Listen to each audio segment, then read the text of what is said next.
Hi hello friends, welcome back to Media Talks. நான் உங்கள் மௌனிகா. இதுவுமே ஒரு ஃபாலோவர் கமெண்ட் தாங்க. ஸோ அவங்க ஃபுல் அண்ட் ஃபுல் பாசிட்டிவாக அப்டேட் வந்து ஷேர் பண்ணியிருந்தாங்க. அதை பார்த்ததுமே எனக்கு ரொம்ப ரொம்ப ஹாப்பியாக சந்தோஷமாக இருந்துச்சு. இப்படி நடந்தால் ரொம்ப ரொம்ப ஹாப்பியாக இருக்கும். நம்ம மட்டும் கிடையாது, ஒட்டுமொத்த வீக்கா ஃபேன்ஸுமே இதுதான் எதிர்பார்த்துட்ருக்காங்க. விஜயும் காவேரியும் ஒருத்தருக்கு ஒருத்தர் அண்டர்ஸ்டாண்ட் பண்ணிக்கணும். அவங்க ரெண்டு பேரும் மட்டும் இல்லாமல் அவங்களை சுற்றி இருக்கவங்களும் அவங்களை அண்டர்ஸ்டாண்ட் பண்ணிக்கணும் அப்படின்னு சொல்லிட்டு தான் எல்லாருமே எதிர்பார்த்துட்ருக்கோம். பட் டீம் என்ன டிசைட் பண்ணியிருக்காங்க நமக்கு தெரியல. நமக்கு நாளைக்கு எபிசோட் பார்க்கும்போது ஒரு ஹிண்ட்டு கிடைக்கும் அப்படிங்கிற விஷயத்தையும் அவங்களே ஷேர் பண்ணியிருக்காங்க. ஸோ என்ன சொல்லியிருக்காங்கிறத ஃபுல்லாக பார்க்கலாங்க. நம்மளோட ஃபாலோவர் சந்திரலேகா சிஸ்டர் தான் வந்து இந்த அப்டேட்டை கொடுத்துருக்காங்க கமெண்ட்ஸில். எனக்கு ஒரு ப்ரிடிக்ஷன் சிஸ்டர், குமரன் வந்து விஜய் கூப்பிட்டு வர சான்ஸ் இல்லை. குமரன் விஜயோட வீட்டுக்கு போவார், பட் அங்கே தாத்தா விஜய் இல்லைன்னு சொல்லுவார். பட் விஜய்க்கு சித்தி அண்ட் பாட்டி பண்ணது யார் மூலமாகவோ தெரிய வரும். It maybe Nivin. அதுக்கப்புறம் அப்செட் ஆகிறது தான் அவர் வந்து ரோட்டில் உட்காந்துருப்பார். அதாவது எபிசோட் இன்றைக்கி ப்ரொமோவில் வந்து ரோட்டில் உட்காந்துருக்க மாதிரி ஒரு சீன் காமிச்சிருப்பாங்க இல்லையா. ஸோ எல்லா விஷயமும் தெரிஞ்சு ஒரு அப்செட் ஆகி தான் அந்த மாதிரி உட்காந்துருப்பாரு அப்படிங்கிற மாதிரி நம்ம சிஸ்டர் வந்து சொல்கிறாங்க.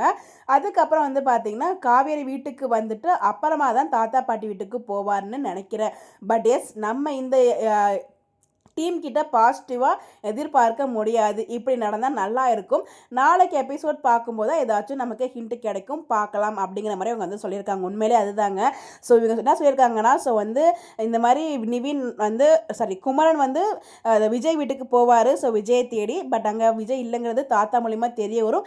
ஸோ பட் விஜய்க்கு வந்து பார்த்தீங்கன்னா பாட்டி சித்தி பண்ணுற விஷயம் இல்லாமல் யார் மூலியமாவது தெரிய வரதுக்கு வாய்ப்புகள் இருக்குது. மேபி நிவினா கூட இருக்கலாம். யார் மூலிமா அவங்களுக்கு தெரிய வந்து ஸோ அப்செட் ஆகி அவர் வந்து ரோட்டில் உட்காந்துருப்பார் அப்படிங்கிற மாதிரி சொல்கிறாங்க. பட் விஷயம் தெரிஞ்சால் கண்டிப்பாக ரோட்டில் உட்காருவாரான்னு கேட்டால் எனக்கு தெரியல. மேபி அந்த ஒரு செகண்ட் அப்படியே உடஞ்சி போய் உட்காந்துட்டு அதுக்கப்புறமா காவேரி வீட்டுக்கு போவார் அப்படிங்கிற மாதிரி தான் அவங்க சொல்கிறாங்கன்னு நினைக்கிறேன். ஸோ காவேரி வீட்டுக்கு போயிட்டு அதுக்கப்புறமா விஜய் வந்து நம்ம தாத்தா பாட்டி வீட்டுக்கு போயிட்டு அங்கே ஒரு ஆர்குமெண்ட்ஸ் நடக்கும். இப்படி நடந்தால் ரொம்பவே ஹாப்பியாக இருக்கும், ஒரு பாசிட்டிவ் ட்ராக்காக மூவ் ஆகும். பட் டீம் என்ன டிசைட் பண்ணியிருக்காங்கன்னு நம்மளால் கெஸ்ஸே பண்ண முடியாது. இந்த மந்த்துக்கான ஒன்லைன் என்னன்னு நமக்கு தெரியவும் இல்லை.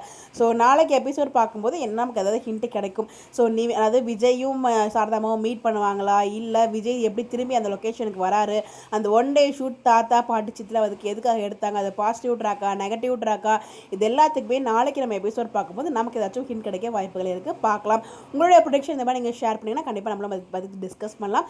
இந்த மாதிரி அப்படியே தெரிஞ்சுக்க நம்மளோட சேனலை ஃபாலோ பண்ணிக்கோங்க. Bye bye.